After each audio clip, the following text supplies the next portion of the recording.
ইমাম কুস্তুলানী রহমতুল্লাহ আলাইহ, যিনি সহিহ বুখারীর শরা লিখেছেন, তার প্রসিদ্ধ কিতাব মাওয়াহিবুল লুদুন্নিয়া, এই কিতাবে তিনি একটি চমৎকার হাদিস নকল করেন। সে হাদিসটি হলো, একদিন রাসূল পাক সাল্লাল্লাহু আলাইহি ওয়াসাল্লাম মসজিদে নববীতে বসেছিলেন। এ সময় চারজন প্রধান ফেরেশতা এসে রাসূলুল্লাহ সাল্লাল্লাহু আলাইহি ওয়াসাল্লামকে চিন্তাগ্রস্ত অবস্থায় দেখে প্রশ্ন করলেন, হে আল্লাহর রাসূল, আপনি কি চিন্তা করছেন? রাসূল পাক সাল্লাল্লাহু আলাইহি ওয়াসাল্লাম বললেন, আমার উম্মতের চিন্তা করছি কিভাবে তাদেরকে জাহান্নাম থেকে বাঁচিয়ে জান্নাতে নেওয়া যায়। এ কথা শুনে প্রথম ফেরেশতা আজরাইল আলাইহিস সালাতু ওয়াস সালামকে বললেন, আপনার ওই উম্মত প্রথম ফেরেশতা আজরাইল আলাইহিস সালাতু ওয়াস সালাম বললেন, আপনার ওই উম্মত যে সকালে 10 বার এবং সন্ধ্যায় 10 বার আপনার প্রতি দরুদ ও সালাম পাঠ করবে, আমি মৃত্যুর সময় তার রূহ সম্মান ও ইজ্জতের সাথে সহজে কবজ করব। দ্বিতীয় ফেরেশতা ছিল ইসরাফিল আলাইহিস সালাম। তিনি বলেন, আপনার যে উম্মত সকাল সন্ধ্যা 10 বার করে আপনার উপর দরুদ ও সালাম পৌঁছাবে, আমি তার জন্য হাসরের ময়দানে আল্লাহর আরশের নিচে সেজদারত অবস্থায় তার গুনাহ মাফির জন্য প্রার্থনা করব, এবং প্রার্থনা কবুল না হওয়া পর্যন্ত আমি সিজদা থেকে মাথা উত্তোলন করব না। তৃতীয় ফেরেশতা ছিলেন মিকাইল আলাইহিস সালাতু ওয়াস সালাম। তিনি বললেন, আপনার যে উম্মত সকালে 10 বার এবং সন্ধ্যায় 10 বার আপনার প্রতি দরুদ ও সালাম জানাবে, আমি হাসরের ময়দানে তাকে নিজ হাতে হাউজে কাউসারের পানি পান করাবো। চতুর্থ ফেরেশতা হলেন হযরত জিবরাইল আলাইহিস সালাম।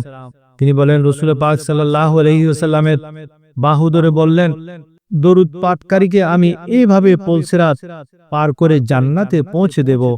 মোট কথা, হাদিস শরীফের দ্বারা সংক্ষেপে দরুদ পাঠের যেসব ফজিলত চোখে পড়ার মতো তা হলো, দরুদ শরীফ পাঠে স্মরণ শক্তি বৃদ্ধি পায়, সর্বাধিক বিপদ আপদ দূরীভূত হয়, দেহ রোগমুক্ত থাকে, স্বাস্থ্য অটুট থাকে, হায়াত বৃদ্ধি পায়, যাবতীয় অভাব অভিযোগ মোচন হয়, ইহকাল এবং পরকালের কল্যাণ সহ দিন দুনিয়ার সকল মকসুদ হাসিল হয়।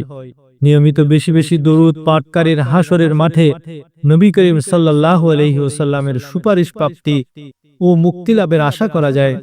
দরুদ শরীফ পাঠের সর্বাপেক্ষা স্বাদের ও মধুর বিশেষত্ব এই যে, দরুদ শরীফ পাঠের উসিলায় পাঠক উন্নতির পথে অগ্রসর হয়, তার সমগ্র জীবনের সকল প্রকার গুনাহ মাফ হয়ে যায় এবং স্বপ্ন যুগে নবী করিম সাল্লাল্লাহু আলাইহি ওয়াসাল্লামের দিদার নসিব হয়, অর্থাৎ জিয়ারত বা দর্শন লাভ হয়।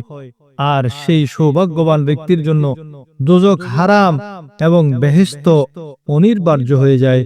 এবার আসুন দরুদ শরীফের ফজিলত সংক্রান্ত চমৎকার একটি ঘটনা শুনি। এক বুজুর্গ ব্যক্তি ঘন জঙ্গলে চলে যাচ্ছিলেন। জঙ্গলের আশেপাশের লোকজন বুজুর্গকে জঙ্গলের ভিতর যেতে নিষেধ করলেন, কারণ জঙ্গলটি খুবই ভয়ানক ছিল, সেখানে হিংস্র প্রাণীর প্রতি পদে পদে আক্রমণ করতে পারে। বুজুর্গ জবাব দিলেন, আমার মালিক আল্লাহ, সুতরাং আমার কোনো ভয় নাই। বুজুর্গ ব্যক্তিটি গ্রামের লোকজনের কথায় কান না দিয়ে জঙ্গলে চলে গেলেন। রাতে আর ফিরে এলেন না। তখন গ্রামের লোকজন সকালে সেই বুজুর্গর খোঁজে সকলে জঙ্গলে ঢুকে গেল। তারা ভাবল বুজুর্গকে বনের হিংস্র প্রাণী মেরে খেয়ে ফেলেছে। কিন্তু গ্রামের লোকজন বনের গভীরে দেখল সেই বুজুর্গ ঘন জঙ্গলের ভিতর আল্লাহর ইবাদতে মশগুল। সকলে বুজুর্গকে সাথে নিয়ে গ্রামে চলে এলো। সকলে বুজুর্গকে প্রশ্ন করল, হুজুর, এমন ভয়ানক জঙ্গলে আপনি কিভাবে রাত কাটালেন? তিনি জবাব দিলেন, আমি খুব আরামে বিনা টেনশনে সারা রাত কাটিয়েছি।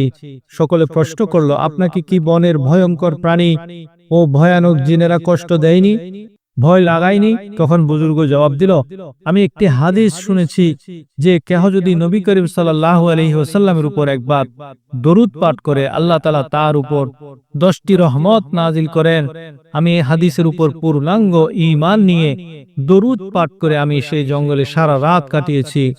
কারণ যার উপর মহান রবের 10 রহমত নাজিল হচ্ছে, তাকে দুনিয়ার কোন শক্তি কিভাবে ক্ষতি করতে পারবে? আল্লাহ তাআলা আমার এই ইয়াকিন ও বিশ্বাসের কারণে আমাকে হেফাজত করেছেন দরুদ শরীফের বরকতে। আল্লাহর রহমতে এখনো আমি আপনাদের সামনে সহি সালামতে আছি। সুবহানাল্লাহ।